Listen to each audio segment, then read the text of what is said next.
ಆತ್ಮೀಯ ಸ್ನೇಹಿತರೆ, ಈ ವಿಡಿಯೋದಲ್ಲಿ 2023ರಲ್ಲಿ ನಡೆದಿರತಕ್ಕಂತಹ ಕರ್ನಾಟಕ ಟಿಇಟಿಯ ಪತ್ರಿಕೆ 1ರಲ್ಲಿನ ಗಣಿತ ವಿಷಯಕ್ಕೆ ಸಂಬಂಧಿಸಿದಂತಹ ಪ್ರಶ್ನೆಗಳನ್ನು ಅತಿ ಸರಳ ವಿಧಾನಗಳಿಂದ ಬಿಡಿಸುವಂತಹ ಪ್ರಯತ್ನವನ್ನು ಮಾಡೋಣ. ಮೊದಲನೇ ಪ್ರಶ್ನೆ, ಇವುಗಳಲ್ಲಿ ಸರಿಯಾದ ಹೇಳಿಕೆಯು?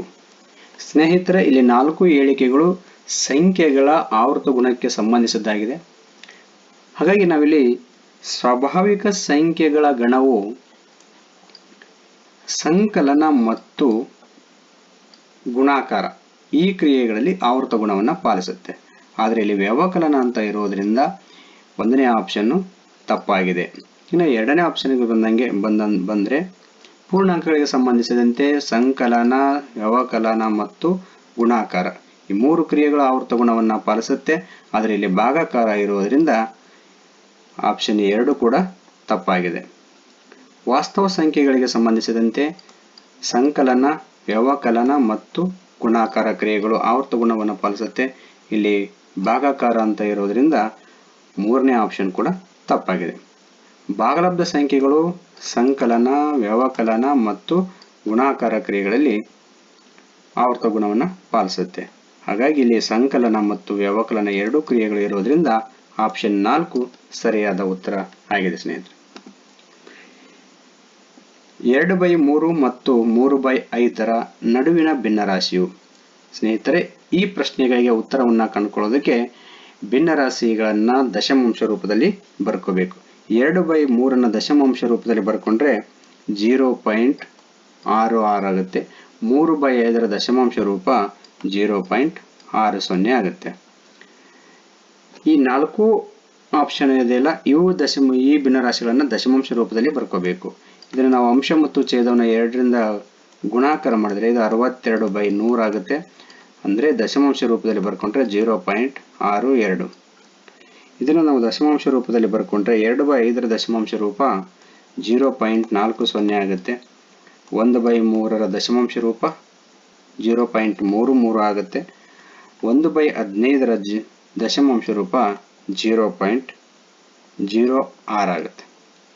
ಹಾಗಾಗಿ ಇಲ್ಲಿ ಸರಿಯಾದ ಉತ್ತರ 0.62.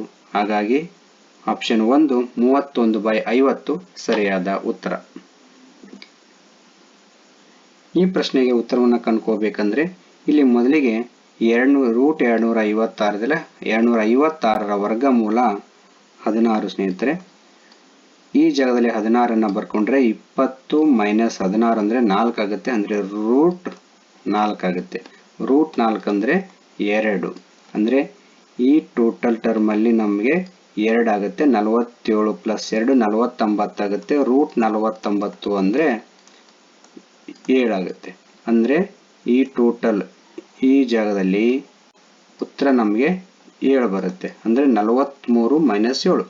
43ರಲ್ಲಿ 7 ಕಳೆದ್ರೆ 36 ಬರುತ್ತೆ. ಅಂದರೆ √36. ಇದರ ಬೆಲೆ 6 ಆಗುತ್ತೆ. ಆಪ್ಷನ್ 3 ಸರಿಯಾದ ಉತ್ತರ. ಇಲ್ಲಿ 2x + 3 16, 20, 23, 3x ಮತ್ತು 21 ಇವುಗಳ ಸರಾಸರಿಯು 18 ಆದಾಗ ಅವುಗಳ ಮಧ್ಯಾಂಕವು? ಸ್ನೇಹಿತರೆ, ಇಲ್ಲಿ 1 2 3 4 5 6 ವ್ಯಾಲ್ಯೂಸ್ ಇದೆ. ಈ 6 ವ್ಯಾಲ್ಯೂಸ್ನ ಸರಾಸರಿ ಎಷ್ಟಿದೆಯಪ್ಪ ಅಂದರೆ 18 ಇದೆ. ಅಂದರೆ 6 × 18 ಮಾಡಿದಾಗ ನಮಗೆ 108 ಬರುತ್ತೆ. ಅಂದರೆ ಇದರ ಅರ್ಥ ಈ 6 ಸಂಖ್ಯೆಗಳನ್ನು ಕೂಡಿದ್ರೆ ಮೊತ್ತ ನಮಗೆ 108 ಬರುತ್ತೆ. ಹಾಗಾದರೆ ಈ ಎಲ್ಲ ಸಂಖ್ಯೆಗಳನ್ನು ಕೂಡಿಸಿದ್ರೆ ಎಷ್ಟಾಗುತ್ತೆ ನೋಡೋಣ. 2x 3x ಇವೆರಡನ್ನು ಕೂಡಿದ್ರೆ ನಮಗೆ 5x ಆಗುತ್ತೆ. ಪ್ಲಸ್ 3 16 20 23 21 ಈ ಎಲ್ಲ ಸಂಖ್ಯೆಗಳನ್ನು ಕೂಡಿದ್ರೆ ನಮಗೆ ಉತ್ತರ 83 ಬರುತ್ತೆ. ಅಂದರೆ ಇದರ ಬೆಲೆ ಎಷ್ಟಿದೆಪ್ಪ ಅಂದರೆ ಮೊತ್ತ 108 ಆಗುತ್ತೆ ಸ್ನೇಹಿತರೆ. ಈಗ ನಾವು x ಬೆಲೆಯನ್ನು ಕಂಡುಹಿಡ್ಕೊಳ್ಳೋಣ. 5x = 108 - 83 = 25. 5 1 5 5 ಅಂದರೆ x = 5 ಆಗುತ್ತೆ.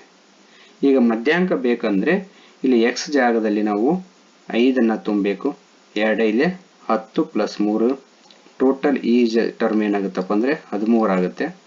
ಈ ಟರ್ಮು 3 ಇಂಟು 5 ಅಂದರೆ 15 ಆಗುತ್ತೆ. ಈಗ ಈ ಎಲ್ಲ ಸಂಖ್ಯೆಗಳನ್ನು ನಾವು ಮೊದಲಿಗೆ ಏರಿಕೆ ಕ್ರಮದಲ್ಲಿ ಅಥವಾ ಇಳಿಕೆ ಕ್ರಮದಲ್ಲಿ ಬರ್ಕೋಬೇಕು. ಇಲ್ಲಿ ನಾನು ಏರಿಕೆ ಕ್ರಮದಲ್ಲಿ ಬರ್ಕೋತೀನಿ. 13, 15, 16, 20, 21, 23. ಸ್ನೇಹಿತರಲ್ಲಿ ನಾವು ಮಧ್ಯಾಂಕವನ್ನು ಕಂಡುಹಿಡಬೇಕಂದ್ರೆ ಇಲ್ಲಿ ಒಟ್ಟು 6 ಟರ್ಮ್ಸ್ ಇದೆ.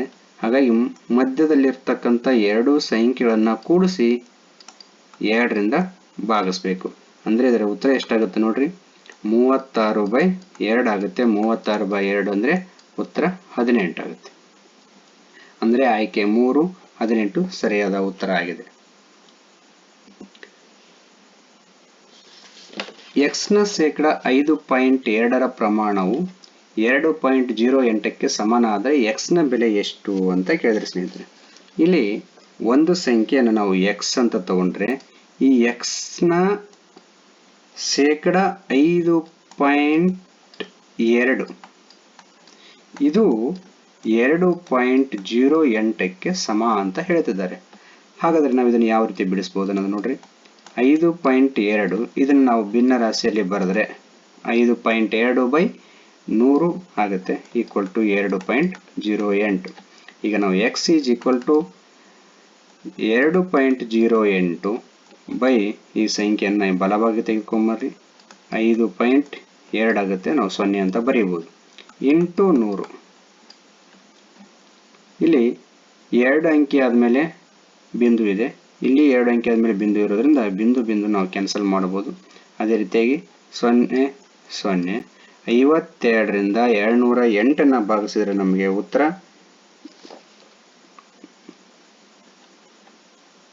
4 ಬರುತ್ತೆ ಸ್ನೇಹಿತರೆ. ಅಂದರೆ X is equal to 4 into 10 equal to 40 ಆಗುತ್ತೆ. ಅಂದರೆ ಇಲ್ಲಿ ಎಕ್ಸ್ ಬೆಲೆ ಎಷ್ಟಾಗುತ್ತಪ್ಪ ಅಂದರೆ 40. Option 1 correct answer.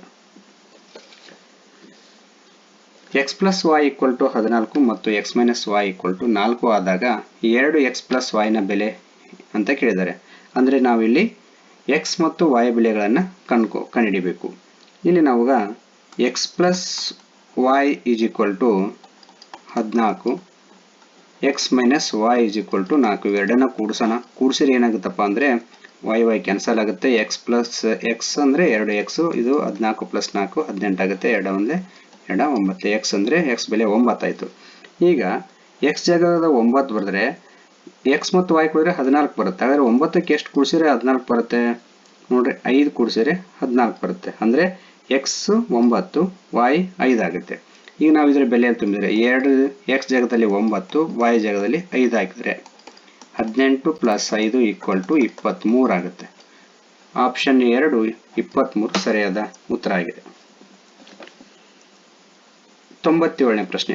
ಕುಂದಿಲ್ಲದ 3 ನಾಣ್ಯಗಳನ್ನು ಒಟ್ಟಿಗೆ ಒಂದು ಬಾರಿ ಚಿಮ್ಮಿದಾಗ ಎಲ್ಲಾ ಸಿರಗಳು ಮೇಲೆ ಬರುವ ಸಂಭವನೀಯತೆ ಅಂತ ಹೇಳಿದರೆ ಸ್ನೇಹಿತರೆ, 3 ನಾಣ್ಯಗಳನ್ನು ಒಟ್ಟಿಗೆ ಚಿಮ್ಮಿದರೆ ಒಟ್ಟು ಫಲಿತಾಂಶಗಳು ಎಷ್ಟು ಬರುತ್ತೆ ಅಂದರೆ 2/3 ಈಕ್ವಲ್ ಟು 8.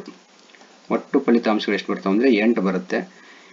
ಈ 3 ನಾಣ್ಯಗಳು ಸಿರಗಳು ಹೆಡ್ ಬರ್ತಕ್ಕಂಥ ಸಾಧ್ಯತೆ ಎಷ್ಟಿರುತ್ತೆ ಅಂದರೆ ಯಾವಾಗಲೂ 1 ಇರುತ್ತೆ ಸ್ನೇಹಿತರೆ. ಹಾಗಾಗಿ ಒಟ್ಟು 8 ಇದೆ ಇದು ಸಿರಗಳು ಬರ್ತಕ್ಕಂಥದ್ದು 1, ಅಂದರೆ 1/8. ಆಪ್ಷನ್ 1 ಸರಿಯಾದ ಉತ್ತರ ಆಗಿದೆ. 98ನೇ ಪ್ರಶ್ನೆ. ಸ್ನೇಹಿತರಲ್ಲಿ ಗಮನಿಸಿ, ಎಕ್ಸ್ನ ಬೆಲೆಯನ್ನು ಕಂಡುಹಿಡಿಯಬೇಕಾಗಿದೆ. 4/3 ಇದೆ, 3/4 ಇದೆ, 4/3 ಆಗಿದೆ. ಇಲ್ಲಿ 4/3 ಇದೆ, ಇಲ್ಲಿ 4/3 ಇದೆ, ಆದರೆ ಇಲ್ಲಿ 3/4 ಇದೆ. ಈಗ ನಮಗೆ ಘಾತಾಂಕಗಳ ನಿಯಮಗಳನ್ನು ನೋಡಿದಾಗ ಆಧಾರ ಸಂಖ್ಯೆಗಳು ಸಮ ಇದ್ರೆ ಘಾತಾಂಕಗಳನ್ನು ನಾವು ಏನು ಮಾಡ್ಬೋದಪ್ಪ ಅಂತಂದರೆ ಸಮ ಮಾಡ್ಕೋಬಹುದು. ಹಾಗಾದರೆ ಇದನ್ನು ನಾವು 4/3 ಅಂತ ಬರ್ಕೊಂಡು ಘಾತ ಸೂಚಿ ಏನಾಗುತ್ತಪ್ಪ ಅಂದರೆ -3 ಆಗುತ್ತೆ. ಅಂದರೆ ಇಲ್ಲಿ 4 ಎಲ್ಲ ಆಧಾರಗಳು ಸೇಮ್ ಆಯಿತು. ಈಗ ನಾವೇನು ಮಾಡ್ಬೋದಪ್ಪ ಅಂದರೆ ಇಲ್ಲಿ ಗುಣಾಕಾರ ಚಿಹ್ನೆ ಇರೋದ್ರಿಂದ ಈ ಟರ್ಮು ಮತ್ತು ಈ ಟರ್ಮನ್ನು ಕೂಡಿಸ್ಬೋದು. ಅಂದರೆ 3x - 2 - 3 ಈಕ್ವಲ್ ಟು 16.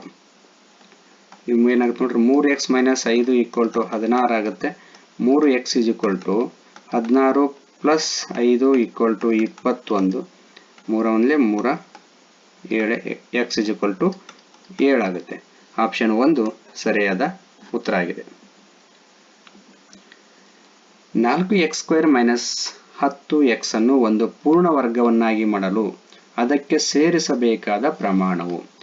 ಸ್ನೇಹಿತರೆ, ಈ ಪ್ರಶ್ನೆಗೆ ಉತ್ತರವನ್ನು ನಾವು ಕಂಡುಹಿಡಿಯಬೇಕಾಗಿತ್ತು ಅಂದರೆ ನಮಗೆ a minus B whole square ಅನ್ನೋ ಒಂದು ಸೂತ್ರ ಇದೆ. a² minus 2ab plus b². ಈಗ ಕೊಟ್ಟಿರುವಂಥ 4x² ಮೈನಸ್ 10x ಅನ್ನ ಈ ರೂಪದಲ್ಲಿ ಬರ್ಕೋಬೇಕು. ಅಂದರೆ ಇಲ್ಲಿ ಏನಾಗುತ್ತೆ ನೋಡ್ರಿ, 4x ಅನ್ನ ನಾವು ಏನು ಮಾಡ್ಬೋದು, 2x ಹೋಲ್ ಸ್ಕ್ವೇರ್ ಅಂತ ಬರೀಬೋದು. ಮೈನಸ್ 2ಕ್ಕೆ 2 ಬರೆಯೋಣ. ಎ ಜಾಗದಲ್ಲಿ ನಾನು 2x ಬರೆದಿನಿ. ಈಗ ನೋಡ್ರಿ, ಬಿ ಜಾಗದಲ್ಲಿ ಏನು ಬರೀಬೇಕು ಅನ್ನೋದೇ ಇಂಪಾರ್ಟೆಂಟು. ಈಗ ನಮಗೆ ಇಲ್ಲಿ 10x ಬರಬೇಕು. 10x ಬರಬೇಕಂದ್ರೆ ಈಗ ಆಲ್ರೆಡಿ ಇಲ್ಲಿ 4x ಇದೆ. ಹಾಗಾದರೆ ಎಷ್ಟಿಂದ ಗುಣಾಕಾರ ಮಾಡಿದ್ರೆ 10x ಬರುತ್ತೆ. ಇಲ್ಲಿ ನಾನೀಗ 5 ಬರದೆ ಅನ್ಕೊಳ್ರಿ, 5 ಎಡೆ 10 ಆಗುತ್ತೆ. ಸರಿ ಆಯಿತು. ಹಾಗಾದ್ರೆ ಇಲ್ಲಿ ಒಂದು ಎಕ್ಸ್ಟ್ರಾ 2 ಇರೋದ್ರಿಂದ ಬೈ 2 ಅಂತ ಬರ್ಕೊಳ್ಳೋಣ. ಅಂದರೆ ಈ 2 ಕ್ಯಾನ್ಸಲ್ ಆದರೆ ಮತ್ತೆ 10x ಆಗುತ್ತೆ. ಅಂದರೆ ಬಿ ಜಾಗದಲ್ಲಿ ಏನಾಯ್ತಪ್ಪ ಅಂದರೆ 5/2 ಬರ್ಕೋಬೇಕು ಸ್ನೇಹಿತರೆ. ಈಗ ಈ ಟರ್ಮ್ ಯಾವ ರೀತಿ ಇದೆಯಪ್ಪ ಅಂದರೆ 2x ಮೈನಸ್ 5/2 ಹೋಲ್ ಸ್ಕ್ವೇರ್ ಆಗುತ್ತೆ. ಅಂದರೆ 5/2 ಹೋಲ್ ಸ್ಕ್ವೇರ್ ಅನ್ನ ಇದಕ್ಕೆ ಕೂಡಬೇಕು. ಅಂದರೆ 5/2 ಹೋಲ್ ಸ್ಕ್ವೇರ್ ಅಂದರೆ 5 ಸ್ಕ್ವೇರ್ ಅಂದರೆ 25, 2 ಸ್ಕ್ವೇರ್ ಅಂದರೆ 4, 25/4 ಅನ್ನ ಕೂಡಬೇಕು. ಆಪ್ಷನ್ 2 ಸರಿಯಾದ ಉತ್ತರ ಆಗಿದೆ. ನಿಯಮಿತ ಷಡ್ಭುಜಾಕೃತಿಯ ಎಲ್ಲಾ ಒಳ ಕೋನಗಳ ಮೊತ್ತ. ಷಡ್ಭುಜಾಕೃತಿ ಅಂತಂದ್ರೆ ಇಲ್ಲಿ 6 ಬಾಹುಗಳು ಇರ್ತಕ್ಕಂಥದ್ದು. ನಿಯಮಿತ ಅಂದ್ರೆ ಎಲ್ಲಾ ಬಾಹುಗಳು ಸಮ ಇರತಕ್ಕಂಥದ್ದು. ಹಾಗಾದ್ರೆ ಒಳ ಕೋನಗಳ ಮೊತ್ತವನ್ನು ಕಂಡುಹಿಡಿಯಲಿಕ್ಕೆ ಇರತಕ್ಕಂಥ ಸೂತ್ರ ಏನಪ್ಪಾ ಅಂದ್ರೆ n-2 ಇಂಟು 180 ಡಿಗ್ರಿ. ಒಂದು ನಿಯಮಿತ ಬಹುಭುಜಾಕೃತಿಯ ಒಳಕೋನಗಳ ಮೊತ್ತವನ್ನು ಕಂಡುಹಿಡಿಯಲಿಕ್ಕೆ ಬಳಸ್ತಕ್ಕಂಥ ಸೂತ್ರ ಇದು. ಇಲ್ಲಿ ಈಗ 6 ಇದೆ, 6ರಲ್ಲಿ 2 ಕಳೆದ್ರೆ 6 ಮೈನಸ್ 2 ಇಂಟು 180. 6ರಲ್ಲಿ 2 ಕಳೆದ್ರೆ 4 ಇಂಟು 180 ಅಂದರೆ 18 72 770 degree. Option 3 770 degree correct answer. x-4/x-5 equal to 4/6. ಈ ಸಮೀಕರಣದಲ್ಲಿ x ನ ಬೆಲೆ ಇವು ಅಂತ ಕೇಳಿದರೆ ಸ್ನೇಹಿತರೆ, ಇಲ್ಲಿ ನಾವು ಇದನ್ನ ಮತ್ತು ಇದನ್ನ ಊರೇ ಗುಣಾಕಾರವನ್ನ ಮಾಡ್ಕೊಳ್ಳೋಣ. ಈಗ 6 ಇಂದ ಗುಣಾಕಾರ ಮಾಡಿದ್ರೆ ಏನಾಗುತ್ತೆ ಅಂದ್ರೆ 6x minus 6 24 equal to 4x minus 4 20. ಈಗ x ಅನ್ನ ಒಂದ್ ಕಡೆ ಮಾಡ್ಕೊಳ್ಳೋಣ. 6x minus 4x equal to minus 20. 24 ಈ ಕಡೆ ಬಂದರೆ ಪ್ಲಸ್ 24 ಆಗುತ್ತೆ. ಇದು 2x 24ರಲ್ಲಿ 20 ಕಳೆದ್ರೆ 4 ಆಗುತ್ತೆ. 2 1 2 ಅಂದರೆ x ಬೆಲೆ 2 ಆಗುತ್ತೆ. ಆಪ್ಷನ್ 2 ಸರಿಯಾದ ಉತ್ತರ ಆಗಿದೆ. ಚಿತ್ರದಲ್ಲಿ AB ಸಮಾಂತರ CD, PQ ಲಂಬ AR ಮತ್ತು ಕೋನ QRC ಈಕ್ವಲ್ ಟು 35 ಡಿಗ್ರಿ ಸ್ನೇಹಿತರೆ. ಇದು ಆದರೆ ಕೋನ QPB ಯ ಅಳತೆಯು ಅಂದರೆ QPB ಈ ಕೋನದ ಅಳತೆಯನ್ನು ನಾವು ಈಗ ಕಂಡುಹಿಡಿಯಬೇಕು ಸ್ನೇಹಿತರೆ. ಇಲ್ಲಿ ನಮಗೆ ಏನೇನು ಕೊಡಿದೆ ನೋಡ್ರಿ, AB ಮತ್ತು CD ಸಮಾಂತರ ಇದೆ ಅಂತ ಹೇಳ್ತಾ ಇದ್ದಾರೆ. ಜೊತೆಗೆ ಈ PQ AR ಗೆ ಲಂಬ ಇದೆ ಅಂದ್ರೆ ಇಲ್ಲಿ 90 ಡಿಗ್ರಿ ಇರುತ್ತೆ. ಅಂದ್ರೆ ಈ ಕಡೆನೂ 90 ಡಿಗ್ರಿ ಇರುತ್ತೆ, ಈ ಕಡೆನೂ 90 ಡಿಗ್ರಿ ಇರುತ್ತೆ.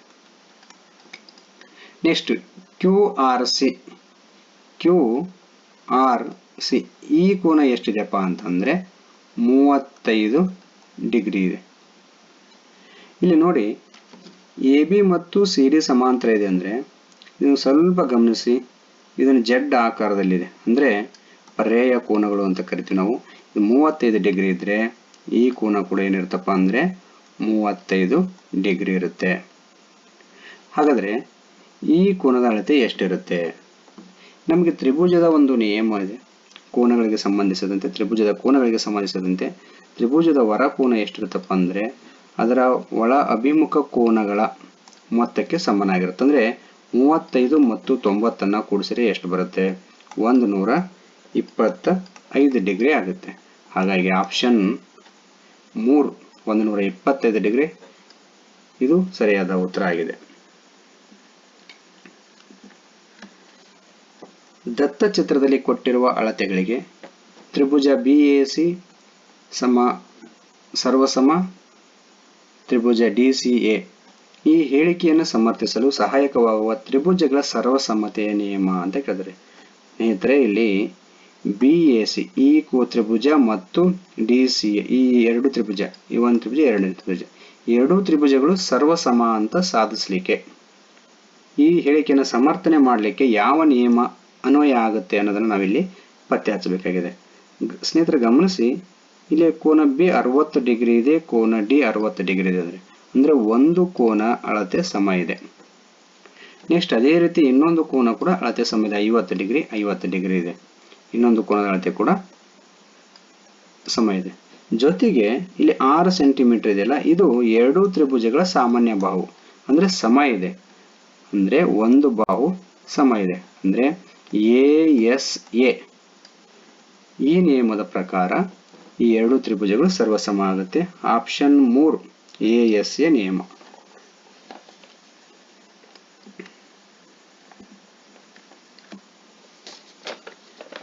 ನೇರ ವೃತ್ತಪಾದದ ಶಂಕುವಿನ ಓರೆ ಎತ್ತರವು ಅದರ ಪಾದದ ತ್ರಿಜ್ಯದ 2ರಷ್ಟಿದೆ. ಅದರ ವಕ್ರ ಮೇಲ್ಮೈ ವಿಸ್ತೀರ್ಣವು 308 ಸೆಂಟಿಮೀಟರ್ ಸ್ಕ್ವೇರ್ ಆದಾಗ ಅದರ ಪಾದದ ವ್ಯಾಸವು. ಸ್ನೇಹಿತರೆ, ಒಂದು ನೇರ ವೃತ್ತಪಾದ ಸಿಲಿಂಡರ್ ಈ ರೀತಿಯಾಗಿರುತ್ತೆ ಅನ್ಕೊಳ್ಳೋಣ. ಇದು ಎತ್ತರ, ಇದು ಓರೆ ಎತ್ತರ, ಇದು ತ್ರಿಜ್ಯ. ಇಲ್ಲಿ ಕೊಟ್ಟಿದ್ದು ನೋಡ್ರಿ, ನಮಗೀಗ ಅವರು ಕೊಟ್ಟಿರುವಂಥದ್ದು ವಕ್ರ ಮೇಲ್ಮೈ ವಿಸ್ತೀರ್ಣವನ್ನು ಕೊಟ್ಟಿದ್ದಾರೆ. ಅಂದರೆ ಶಂಕುವಿನ ವಕ್ರ ಮೇಲ್ಮೈ ವಿಸ್ತೀರ್ಣ ಸೂತ್ರ ಏನಪ್ಪ ಅಂದರೆ πRL. ಎಷ್ಟು ಕೊಟ್ಟಿದ್ದಾರೆ ವಿಸ್ತೀರ್ಣ ಅಂದರೆ 308 ಸೆಂಟಿಮೀಟರ್ ಸ್ಕ್ವೇರ್ ಇದೆ. ಈಗ ನಮಗೆ ಈ ಓರೆ ಎತ್ತರ ಎಷ್ಟಿದೆ ಅಂತ ಹೇಳ್ತಿದ್ದಾರೆ ಅಂದರೆ ಅವರು L ಎಷ್ಟಿದೆ ಅಂದರೆ ತ್ರಿಜ್ಯದ 2ರಷ್ಟಿದೆ ಅಂತ ಹೇಳ್ತಾರೆ. ಇಲ್ಲಿ ತ್ರಿಜ್ಯ R ಅಂತಿದೆ. ಅಂದರೆ L = 2R ಅಷ್ಟಿದೆ ಅಂತ ಹೇಳ್ತಾರೆ. ಅಂದರೆ ಇಲ್ಲಿ ನಮಗೆ R ಇದೆ, L ಜಾಗದಲ್ಲಿ 2R ಅನ್ನು ತುಂಬ್ಕೋಬೇಕು, π ಜಾಗದಲ್ಲಿ 22/7 ತುಂಬಿಕೊಂಡು ಮೊದಲಿಗೆ ನಾವು ತ್ರಿಜ್ಯವನ್ನು ಕಂಡುಹಿಡಿದು ನೆಕ್ಸ್ಟ್ ವ್ಯಾಸದ ಅಳತೆಯನ್ನು ಕಂಡುಹಿಡಿಯಬೇಕು. 22/7 R × 2R = 308. ಇಲ್ಲಿ ಕ್ಯಾಲ್ಕುಲೇಷನ್ ಮಾಡಿದ್ರೆ ಎಲ್ಲವನ್ನ ಈ ಕ್ಯಾಲ್ಕುಲೇಷನ್ ಮಾಡಿದ್ರೆ ಎಷ್ಟಾಗುತ್ತಪ್ಪ ಅಂದರೆ ಇದು 6 × 6 = 7 × 7 ಅಂತ ಬರುತ್ತೆ. ಅಂದರೆ ಸ್ನೇಹಿತರೆ R = 7 ಆಗುತ್ತೆ. ಅಂದರೆ ಇಲ್ಲಿ ಕಡಿತ ಉಳಿದಿರುತ್ತೆ, ಅದು ನೀವು ಕ್ಯಾಲ್ಕುಲೇಷನ್ ಮಾಡ್ಕೊಳ್ಳಿ. R = 7 ಆಗಿದೆ. ಅಂದರೆ ತ್ರಿಜ್ಯ 7 ಇದೆ. ಅಂದರೆ ಈ ಕಡೆ ತ್ರಿಜ್ಯನ 7 ಸೆಂಟಿಮೀಟರ್ ಇದೆ, 2 ಕೂಡಿದ್ರೆ 14 ಆಗುತ್ತೆ. ಆಪ್ಷನ್ 4ನೇದು 14 ಸೆಂಟಿಮೀಟರ್ ಇದ್ರೆ ವ್ಯಾಸ ಎಷ್ಟಾಗುತ್ತೆ ಅಂದರೆ 14 ಸೆಂಟಿಮೀಟರ್ ಆಗುತ್ತೆ ಸ್ನೇಹಿತರೆ. 15/4 7/2 13/4 ಈ ಸಮಾಂತರ ಶ್ರೇಣಿಯಲ್ಲಿನ ಸಾಮಾನ್ಯ ವ್ಯತ್ಯಾಸ. ಸ್ನೇಹಿತರೆ, ಸಮಾಂತರ ಶ್ರೇಣಿಯಲ್ಲಿ ಸಾಮಾನ್ಯ ವ್ಯತ್ಯಾಸ ಕಂಡುಹಿಡಿಯಬೇಕಂದ್ರೆ ಒಂದು ಪದದಲ್ಲಿ ಅದರ ಹಿಂದಿನ ಪದವನ್ನು ಕಳಿಬೇಕು. ಇಲ್ಲಿ ಎರಡನೇ ಪದ D = 7/2 - 15/4. ಇದನ್ನು ಬಿಡಿಸಿದ್ರೆ ಎಷ್ಟು ಬರುತ್ತೆ ನೋಡ್ರಿ. ಇದರ ಲಾಸ ಎಷ್ಟು ಬರುತ್ತೆ ಅಂದರೆ ಗುಣಾಕಾರ ಮಾಡಿದ್ರೆ 8 ಬರುತ್ತೆ. ನೆಕ್ಸ್ಟ್ ಈ ಓರೆ ಗುಣಾಕಾರ ಮಾಡಿದ್ರೆ 4 28 - 15 30 ಎಷ್ಟು ಬರುತ್ತೆ ಅಂದರೆ -2/8 ಬರುತ್ತೆ. ಇದರ ಕಡಿತ ಹೊಡೆದ್ರೆ 1 4 -1/4 ಅಂದರೆ ಸಾಮಾನ್ಯ ವ್ಯತ್ಯಾಸ -1/4. ಆಪ್ಷನ್ 4 ಸರಿಯಾದ ಉತ್ತರ. ಎ ಎಂಬ ವ್ಯಕ್ತಿಯು ಒಂದು ವಸ್ತುವನ್ನು 18% GSTಯನ್ನು ಸೇರಿಸಿ ರೂಪಾಯಿ 9,440ಕ್ಕೆ ಕೊಳ್ಳುತ್ತಾನೆ. GSTಯನ್ನು ಸೇರಿಸುವ ಮುಂಚೆ ಆ ವಸ್ತುವಿನ ನಮೂದು ಬೆಲೆ ಎಷ್ಟು ಅಂತ.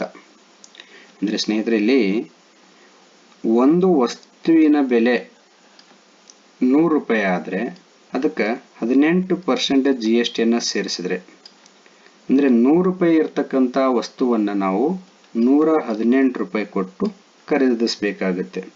ಅದೇ ರೀತಿ ಇಲ್ಲಿ ಏನಾಗಿದೆ ಅಂದರೆ, ಒಂದು ವಸ್ತುವನ್ನು ಖರೀದಿ ಮಾಡಿದೀವಿ, ಅದರ ಬೆಲೆ ನಮಗೆ ಗೊತ್ತಿಲ್ಲ, ನಿಜವಾದ ಬೆಲೆ ಗೊತ್ತಿಲ್ಲ. GST ಸೇರಿದ ಮೇಲೆ ಏನಾಗುತ್ತೆ ಅಂದರೆ 9,440 ಆಗುತ್ತೆ.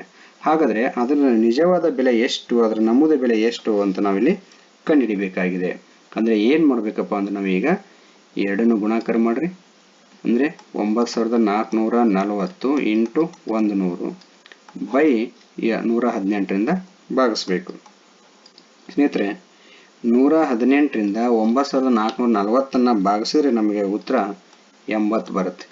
ಅಂದರೆ 8 ಇಂಟು 1 8, ಇಲ್ಲಿ 1 0, ಇಲ್ಲಿ 2 0, ಅಂದರೆ 8,000 ರೂಪಾಯಿ ಆಗುತ್ತೆ.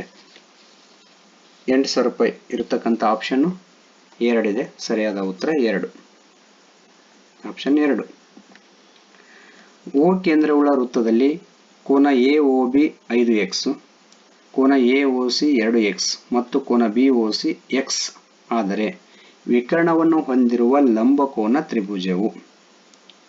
ಇಲ್ಲಿ ನಮಗೆ 3 ತ್ರಿಭುಜಗಳು ಕಾಣುತ್ತೆ. ಒಂದು ಅಂದರೆ AOC ಜೊತೆಗೆ AOB, BOC, ನೆಕ್ಸ್ಟು ABC. 4 ತ್ರಿಭುಜಗಳಿದಾವೆ. ಇಲ್ಲಿ 4 ತ್ರಿಭುಜಗಳಲ್ಲಿ ಇಲ್ಲಿ ಲಂಬಕೋನ ಇರತಕ್ಕಂಥ ತ್ರಿಭುಜ ಯಾವುದು ಅನ್ನೋದನ್ನು ಪತ್ತೆ ಹಚ್ಚಬೇಕಾಗಿದೆ.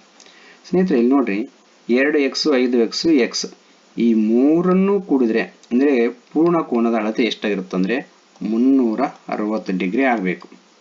ಯಾವ್ಯಾವುದು ಮೂರನ್ನು ಕೂಡಿಸ್ಬೇಕು. 2x 5x x ಅಂದರೆ ಇವೆಲ್ಲವನ್ನು ಕೂಡಿದ್ರೆ ಎಷ್ಟಾಗುತ್ತೆ ಅಂದರೆ 6x ಆಗುತ್ತೆ. 6x = ಎಷ್ಟು, ಅದರ ಬೆಲೆ ಎಷ್ಟಾಗುತ್ತೆ ಅಂದರೆ 360. ಇದನ್ನು ಕ್ಯಾನ್ಸಲ್ ಮಾಡಿದ್ರೆ 6 6 36, ಅಂದರೆ ಸಾರಿ ಇದ್ರ ಬೆಲೆ ಎಷ್ಟಪ್ಪ ಅಂದರೆ 8x ಆಗುತ್ತೆ ಸ್ನೇಹಿತರೆ. 8x = 360. ಕ್ಯಾನ್ಸಲ್ ಮಾಡಿದ್ರೆ ಇದು 8 32, 48 40, ಅಂದರೆ x ಬೆಲೆ ಎಷ್ಟಪ್ಪ ಅಂತಂದರೆ 45 ಡಿಗ್ರಿ ಆಗುತ್ತೆ. ಆದರೆ ಇಲ್ಲಿ ಬೆಲೆಗಳನ್ನು ನೋಡ್ರಿ, ಇದು 45 ಆಗುತ್ತೆ. 2x ಅಂದರೆ 90 ಡಿಗ್ರಿ. ಅಂದರೆ ಎಲ್ಲಿ 90 ಡಿಗ್ರಿ ಬರುತ್ತೋ ಆ ತ್ರಿಭುಜಕ್ಕೆ ನಾವೇನಂತ ಕರಿತೀವಿ ಅಂದರೆ ಲಂಬಕೋನ ತ್ರಿಭುಜ ಅಂತ ಕರಿತೀವಿ. ಹಾಗಾದರೆ ಉತ್ತರ ತ್ರಿಭುಜ AOC ಇದು ಸರಿಯಾದ ಉತ್ತರ ಆಗಿದೆ. ಇದು ಲಂಬಕೋನ ತ್ರಿಭುಜ ಆಗುತ್ತೆ.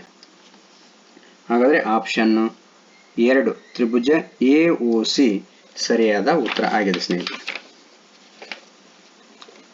ನೆಕ್ಸ್ಟ್ ಪ್ರಶ್ನೆ, ಒಂದು ತ್ರಿಭುಜದ 4 ಒಳಕೋನಗಳ ಅನುಪಾತವು 2:3:6:7 ಆದರೆ ಅವುಗಳಲ್ಲಿನ ಅತಿ ದೊಡ್ಡ ಕೋನದ ಅಳತೆ ಎಷ್ಟು ಅಂತ ಕೇಳ್ತಿದ್ದಾರೆ. ಸ್ನೇಹಿತರೆ, ಚತುರ್ಭುಜ ಅಂತ ಇದೆ. ಚತುರ್ಭುಜ ಅಂದ್ರೆ 4 ಕೋನಗಳನ್ನು ಕೂಡಿದ್ರೆ ಉತ್ತರ 360 ಡಿಗ್ರಿ ಆಗುತ್ತೆ. ಆದರೆ ಇಲ್ಲಿ ನಮಗೆ ಅವುಗಳ 4 ಕೋನಗಳ ಅಳತೆಯನ್ನು ಕೊಟ್ಟಿಲ್ಲ, ಬಟ್ ಅನುಪಾತವನ್ನು ಕೊಟ್ಟರೆ. ಇದು ನಾವು 2x ಅಂತ ತಗೊಳ್ಳೋಣ, ಇದು 3x 6x 7x ಅಂತ ತಗೊಳ್ಳೋಣ. ಈ 4ಅನ್ನು ಕೂಡಿಸಿದ್ರೆ ಎಷ್ಟು ಬರುತ್ತೆ ಅಂದರೆ 6 3 2 5 6 11 18, ಅಂದರೆ 18x ಆಗುತ್ತೆ. ಇಲ್ಲಿ x ಬೆಲೆಯನ್ನು ಕಂಡುಹಿಡಿಬೇಕು ನಾವು. 18 1 18, ಅಂದರೆ x ಬೆಲೆ ಎಷ್ಟಾಗುತ್ತಪ್ಪ ಅಂದರೆ 20 ಡಿಗ್ರಿ ಆಗುತ್ತೆ. ಈಗ ನಮ್ಮ ದೊಡ್ಡ ಕೋನದ ಅಳತೆ ಯಾವುದು ಅಂದರೆ ಇದು 7 ಇಂಟು x ಅಂದರೆ 20 ಎಷ್ಟಾಗುತ್ತೆ, 7 14 ಆಗುತ್ತೆ. ದೊಡ್ಡ ಕೋನದ ಅಳತೆ 140 ಡಿಗ್ರಿ ಆಗುತ್ತೆ ಸ್ನೇಹಿತರೆ. ಆಪ್ಷನ್ 3 ಸರಿಯಾದ ಉತ್ತರ ಆಗಿದೆ. x + y = 12 ಮತ್ತು xy = 60 ಆದಾಗ x² + y² ನ ಬೆಲೆಯು ಅಂತ ಕೇಳ್ತಿದ್ದಾರೆ. ಸ್ನೇಹಿತರೆ, ನಾವಿಲ್ಲೀಗ ಸೂತ್ರ ಇದೆ x + y² ಈ ಸೂತ್ರವನ್ನು ಬಳಸಿಕೊಂಡು ಈ ಪ್ರಶ್ನೆಗೆ ಉತ್ತರವನ್ನು ಕಂಡುಹಿಡಿಯಬೇಕು. x² + y² + 2xy ಈಗ ನಮಗೆ ಎಕ್ಸ್ ವೈ ಬೆಲೆ ಗೊತ್ತಿದೆ, ಕೊಟ್ಟಿದ್ದಾರೆ ನಮಗೆ ಎಕ್ಸ್ ಪ್ಲಸ್ ವೈ ಎಷ್ಟಿದೆ ನೋಡಿ, X plus Y 12 square equal to ನಮಗೆ ಕಂಡುಹಿಡಿಯಬೇಕಾಗಿದ್ದೇನಪ್ಪ ಅಂದರೆ X square plus Y square, X square plus Y square ಇದು 2 ಇಂಟು ಎಕ್ಸ್ ಇಂಟು ವೈ ಬೆಲೆ ಎಷ್ಟಿದೆಯಪ್ಪ ಅಂದರೆ 60 ಡಿಗ್ರಿ 60 ಇದೆ. 12 ವರ್ಗ 144. ಈಗ ಇದು ಇಲ್ಲೇ ಇರಲಿ, 2 ಗುಣಾಕಾರ ಮಾಡಿದ್ರೆ 120 ಆಗುತ್ತೆ, ಮೈನಸ್ 120 ಆಗುತ್ತೆ equal to x square plus Y square. 144ರಲ್ಲಿ 120 ಕಳೆದ್ರೆ ನಮಗೆ ಎಷ್ಟು ಬರುತ್ತೆ ಅಂದರೆ 24 ಉಳಿದಿದೆ. ಅಂದರೆ ಆಪ್ಷನ್ 4 ಸರಿಯಾದ ಉತ್ತರ ಆಗಿದೆ. ಏಕರೂಪ ಜವ 110 km/h ನೊಂದಿಗೆ ಚಲಿಸುತ್ತಿರುವ ಒಂದು ರೈಲು 24 ನಿಮಿಷಗಳಲ್ಲಿ ಕ್ರಮಿಸುವ ದೂರ. ಸ್ನೇಹಿತರೆ, ಒಂದು ರೈಲು 1 ಗಂಟೆಗೆ 110 ಕಿಲೋಮೀಟರನ್ನು ಚಲಿಸುತ್ತೆ. ಅಂದರೆ 110 ಬೈ 1 ಗಂಟೆ ಅಂದರೆ ಎಷ್ಟು? 60 ನಿಮಿಷ. ಹೌದಾ? ಈಗ ನಮಗೆ 24 ನಿಮಿಷ ಬೇಕಾಗಿದೆ ಅಂದರೆ ಇಂಟು 24 ಮಾಡಬೇಕು. ಆಗ ನೋಡ್ರಿ 0 0 ಕ್ಯಾನ್ಸಲ್ ಆಗುತ್ತೆ, 6 1 6 4. ಈಗ 11 ಇಂಟು 4 ಎಷ್ಟಪ್ಪ ಅಂದರೆ 44 ಆಗುತ್ತೆ. ಆಪ್ಷನ್ 4 44 ಕಿಲೋಮೀಟರ್ ಸರಿಯಾದ ಉತ್ತರ ಆಗಿದೆ. 10 ಸೆಂಟಿಮೀಟರ್ 6 ಸೆಂಟಿಮೀಟರ್ ಮತ್ತು 8 ಸೆಂಟಿಮೀಟರ್ ಬಾಹುಗಳ ಅಳತೆಯುಳ್ಳ ಅಸಮಬಾಹು ತ್ರಿಭುಜದ ವಿಸ್ತೀರ್ಣವು. ಸ್ನೇಹಿತರಲ್ಲಿ ತ್ರಿಭುಜದ ಬಾಹುಗಳ ಅಳತೆಯನ್ನು ಕೊಟ್ಟಿದ್ದಾರೆ 10 6 8 ಅಂತ. ಈ ಥರ ಕೊಟ್ಟಾಗ ನಾವು ಒಂದು ಸ್ವಲ್ಪ ಟ್ರಿಕ್ಸ್ನ ಯೂಸ್ ಮಾಡಬೇಕು. ಅದೇನಂದರೆ ಇವು ಪೈಥಾಗೋರಿಯನ್ ತ್ರಿವಳಿಗಳ ಹೌದಾನೋ ಅಂತ ಪರೀಕ್ಷೆ ಮಾಡಬೇಕು. ಇದು ದೊಡ್ಡದು ಯಾವುದೇನು ನೋಡ್ರಿ, ಇದ್ರ ವರ್ಗ ಮಾಡ್ರಿ, 10 ವರ್ಗ 100 ಆಗುತ್ತೆ, ಇದರ ವರ್ಗ 36 ಆಗುತ್ತೆ, 8 ವರ್ಗ 64 ಆಗುತ್ತೆ. ಸ್ನೇಹಿತರೆ, ದೊಡ್ಡ ಬಾಹು ಯಾವುದಿದೆ? 10. ಇದು 36 ಪ್ಲಸ್ 64 ಕೂಡಿಸಿದ್ರೆ 100 ಆಗುತ್ತೆ. ಅಂದರೆ ಈ ಮೂರು ಸಂಖ್ಯೆಗಳು ಅಂದರೆ 10 6 8 ಇವು ಏನಪ್ಪಾ ಅಂದರೆ ಪೈಥಾಗೋರಿಯನ್ ತ್ರಿವಳಿಗಳು. ಪೈಥಾಗೋರಿಯನ್ ತ್ರಿವಳಿಗಳು ಅಂದರೆ ಅದು ಲಂಬಕೋನ ತ್ರಿಭುಜ ಆಗಿರಬೇಕು ಸ್ನೇಹಿತರೆ. ಈಗ ದೊಡ್ಡ ಬಾಹುದ ಅಳತೆ ಯಾವುದಿರುತ್ತೆ ಅಂದರೆ 10 ಇರುತ್ತೆ. ಒಂದು ಬಾಹು 8 ಸೆಂಟಿಮೀಟರ್ ಆದರೆ ಇನ್ನೊಂದು ಬಾಹು 6 ಸೆಂಟಿಮೀಟರ್ ಅಂತ ತಗೊಳ್ಳೋಣ. ಅಂದರೆ ಒಂದು ಪಾದ ಇನ್ನೊಂದು ಎತ್ತರವನ್ನು. ಈಗ ನಮಗೆ ತ್ರಿಭುಜದ ವಿಸ್ತೀರ್ಣ ಸೂತ್ರ ಏನು? 1/2 ಇಂಟು ಬಿ ಇಂಟು ಎಚ್. ಈಗ ಇಲ್ಲಿ 1/2 ಇಂಟು ಬಿ 6 ಸೆಂಟಿಮೀಟರ್ ಇದೆ, ಹೈಟು 8 ಸೆಂಟಿಮೀಟರ್ ಇದೆ. 2 1 2 3 3 8 8 ಎಷ್ಟು ಅಂದರೆ 24 ಸೆಂಟಿಮೀಟರ್ ಸ್ಕ್ವೇರ್. ಸರಿಯಾದ ಉತ್ತರ ಆಪ್ಷನ್ 1 ಸರಿಯಾದ ಉತ್ತರ ಆಗಿದೆ. x+1 ಇವು x ಘಾತ 4 ಪ್ಲಸ್ x ಘಾತ 3 ಪ್ಲಸ್ x ಘಾತ 2 ಪ್ಲಸ್ x ಪ್ಲಸ್ k ನ ಒಂದು ಅಪವರ್ತನ ಆದರೆ k ನ ಬೆಲೆ ಎಷ್ಟು ಅಂತ. ಸ್ನೇಹಿತರೆ, ಇದನ್ನ ಶೇಷ ಪ್ರಮೇಯವನ್ನ ಉಪಯೋಗಿಸಿ ಈ ಪ್ರಶ್ನೆಗೆ ಉತ್ತರವನ್ನ ಕಂಡುಹಿಡ್ಕೋಬೇಕು. ಅಂದ್ರೆ ಇಲ್ಲಿ x+1 = 0 ಮಾಡಿದ್ರೆ x = ಏನಾಗುತ್ತೆ ಅಂದ್ರೆ -1 ಬರುತ್ತೆ. ಅಂದ್ರೆ ಈ ಒಂದು ಬಹುಪದೋಕ್ತಿಯಲ್ಲಿ x ಜಾಗದಲ್ಲಿ -1 ತುಂಬಬೇಕು. ಅಂದ್ರೆ -1⁴ ಪ್ಲಸ್ -1⁻³ ಪ್ಲಸ್ -1⁻² ಪ್ಲಸ್ -1 ಪ್ಲಸ್ 4 = 0 ಮಾಡಬೇಕು.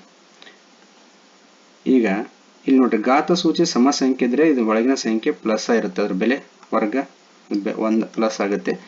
ಬೆಸ ಸಂಖ್ಯೆಗಳಿದ್ರೆ, ಘಾತ ಸೂಚಿಗಳು ಬೆಸ ಸಂಖ್ಯೆಗಳಿದ್ರೆ ಅದರದ್ದು ಉತ್ತರ ಮೈನಸ್ ಆಗಿರುತ್ತೆ.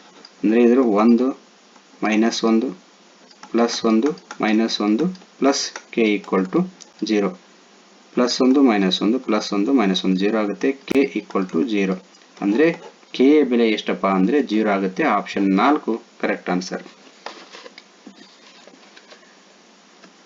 88 ಸೆಂಟಿಮೀಟರ್ ಪರಿಧಿಯುಳ್ಳ ಒಂದು ವೃತ್ತದ ವಿಸ್ತೀರ್ಣವು π = 22/7 ಅಂತ ಬಳಸಿ ಅಂತ ಹೇಳ್ತಾ ಇದ್ದಾರೆ. ವೃತ್ತದ ವಿಸ್ತೀರ್ಣ ಏನಪ್ಪಾ ಅಂತಂದ್ರೆ πr². ಅಂದ್ರೆ ನಮಗೆ ವೃತ್ತದ ವಿಸ್ತೀರ್ಣವನ್ನ ಕಂಡಿಬೇಕಂದ್ರೆ r ಬೇಕು. ಅಂದ್ರೆ ಕೊಟ್ಟಿರುವಂತದ್ದು ಏನಪ್ಪಾ ಅಂದ್ರೆ ಅವರು ಪರಿಧಿಯನ್ನ ಕೊಟ್ಟಿದ್ದಾರೆ. ಅಂದ್ರೆ 2πr ಎಷ್ಟಿದೆ ಅಂತ ಕೊಟ್ಟಿದ್ದಾರೆ, 88. ಇಲ್ಲಿ ನಾವೀಗ ಇದನ್ನು ಬಳಸ್ಕೊಂಡು ಏನು ಮಾಡ್ಬೇಕಪ್ಪ ಅಂತಂದರೆ ತ್ರಿಜ್ಯವನ್ನು ಕಂಡುಕೋಬೇಕು. ನೋಡ್ರಿ 22 ಒಂದ್ಲೆ 22 ನಾಲ್ಕಲೆ 2 ಒಂದ್ಲೆ 2 ಎರಡ್ಲೆ r is equal to 2 into 7 ಈ ಕಡೆ ಬಂದರೆ ಇಂಟು 7 ಈಸ್ ಈಕ್ವಲ್ ಟು 14 ಅಂದರೆ ತ್ರಿಜ್ಯ 14 ಸೆಂಟಿಮೀಟರ್ ಆಗುತ್ತೆ. ಈಗ 22/7 ಇಂಟು 14 ಇಂಟು 14 ಅಂದರೆ 6 ಸ್ಕ್ವೇರ್ ಅಂದರೆ 14 ಸ್ಕ್ವೇರನ್ನು 14 ಇಂಟು 14 ಅಂತ ಬರ್ದಿದ್ದೀನಿ.